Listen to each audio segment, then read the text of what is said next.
Big braking உலகத்தை அதிர்ச்சியில் ஆழ்த்தும் செய்தி.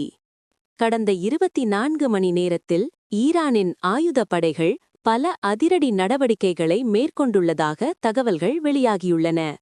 முதலில் அமெரிக்காவின் சக்தி வாய்ந்த F-15E ஸ்ட்ரைக் ஈகிள் போர் விமானம் சுட்டு வீழ்த்தப்பட்டதாக கூறப்படுகிறது. அதோடு மட்டுமல்ல, பாரசீக வளைகுடா பகுதியில் F-16 ஃபைட்டிங் ஃபால்கன் விமானம் தாக்கப்பட்டு நொறுங்கி விழுந்ததாகவும் தகவல். 2 HH-60W ஜாலி கிரீன் 2 ஹெலிகாப்டர்கள் கடுமையாக சேதமடைந்துள்ளன. மேலும் A-10 தண்டர்போல்ட் 2 போர் விமானமும் சுட்டு வீழ்த்தப்பட்டதாக கூறப்படுகிறது. ட்ரோன் தாக்குதல்களும் பெரும் அளவில் நடந்துள்ளன.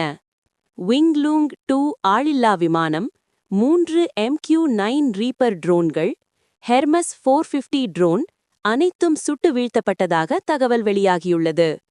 அதிர்ச்சி தரும் இன்னொரு தகவல், ஈராக்கில் F-16 ஃபைட்டிங் ஃபால்கன் விமானம் 7700 என்ற அவசர குறியீட்டை அனுப்பியுள்ளது. அதேபோல் 2 போயிங் KC-135 ஸ்ட்ராட்டோடாங்கர் விமானங்களும் அவசர சிக்னல் அனுப்பியுள்ளன. 2 க்ரூஸ் ஏவுகணைகளும் பல தற்கொலை ட்ரோன்களும் வெற்றிகரமாக அழிக்கப்பட்டதாகவும் கூறப்படுகிறது.